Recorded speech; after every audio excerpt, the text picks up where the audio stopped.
12.2 has been posted. It is as many snatches as you can do in 10 minutes. My personal first thought of this workout is it's awesome.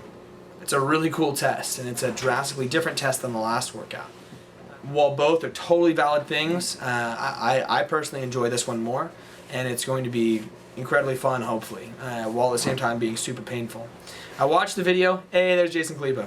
I watched the video of Dan Bailey and Rich doing it, and I think it was a deceptively easy video. Those guys are two of the best in the world, and they move really well and are both incredibly strong. So I think the numbers that we're going to see are going to be different than necessarily those two numbers, even though it was the first time they both did it, first time anyone did it. Jason Kalipa seems to think 100's possible, and I think that if you're a big enough dude and you can blow through and get to that 210 fast enough, and you know 210 is well below your 1 rep max snatch, I think it might be. I think the top times we're going to see is probably right around 100. I don't see anyone doing much more than that.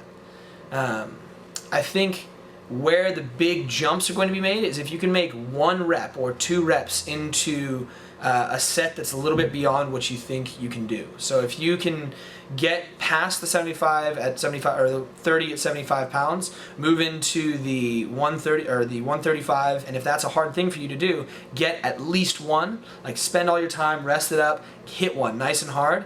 Then I think that's going to be where you make your money, because a lot of people will simply not be able to do that. Similarly, if you finish past the 135 and you can get into the 165, just get 1.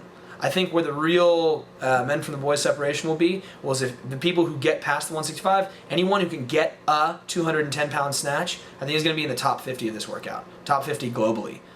For those of you out there who the snatch is not necessarily a very comfortable movement for you, what I would suggest is a bit of a mantra in your head, some sort of thing that it's like, okay, every single rep, every time you go down there, it's drop my butt, lift my chest, wait to the heels, jump. Drop my butt, lift my chest, wait to my heels, jump. Don't just try to grip and rip, because at this point in time, you're going to be at under such high fatigue that you need some sort of internal mantra to be like, okay, this is hard. I need to set my butt down. I need to set my chest up, take my hook grip, and jump. Something like that, to where you're continually doing the same thing. And then if you fail a rep, take that break, step back into it in a little bit. As far as my strategy goes for this, for me and my style of an athlete, lowering weight is very difficult. While I watched Rich Froning do 165 triples, lowering 165 pounds for me is not doable. So I will be dropping every single rep, and I'll probably be doing that from 135 on. Just a shorter recovery in between reps and not hanging on to it. So for me, a smaller athlete, I would suggest that. I'm going to do it now. Tell you how I feel after the workout, tell you if this advice was good advice or bad advice. We'll go ahead and see what happens.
2, 1, go!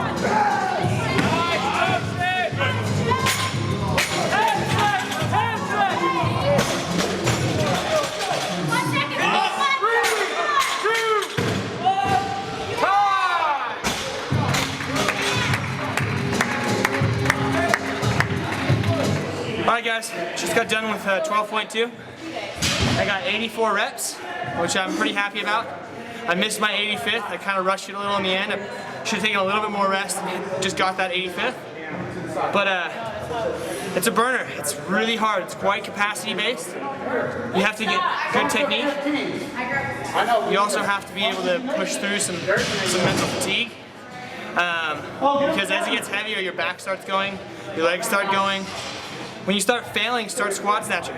I mean, not purposely, but move under it rather than power snatch and then spread your feet and do some weird shit that'll just take too much energy. See if you can squat snatch it, get under it, stand it up, and take a little bit more break before the next rep. That way you can get it up in that power snatch and not waste as much energy. Now, it gets really hard as soon as you hit into that 165 for a guy my size. Maybe for these bigger guys, not quite the same. But as soon as you get into that 165, you have to just dig in. You just have to go one rep at a time. Take each rep like it's your last. Hit it hard, get under it, stand up, drop it, step back, feel that rest, step back in, hit it hard, go again, drop it. Do whatever you need to do in order to make those reps count. I think the top scores on this, probably, they're gonna be in the, after doing it, probably in the, I could see some sort of beast coming out of nowhere and getting like 110, maybe 111. But you gotta have some serious capacity and you have to transition well. All in all, it's a great workout.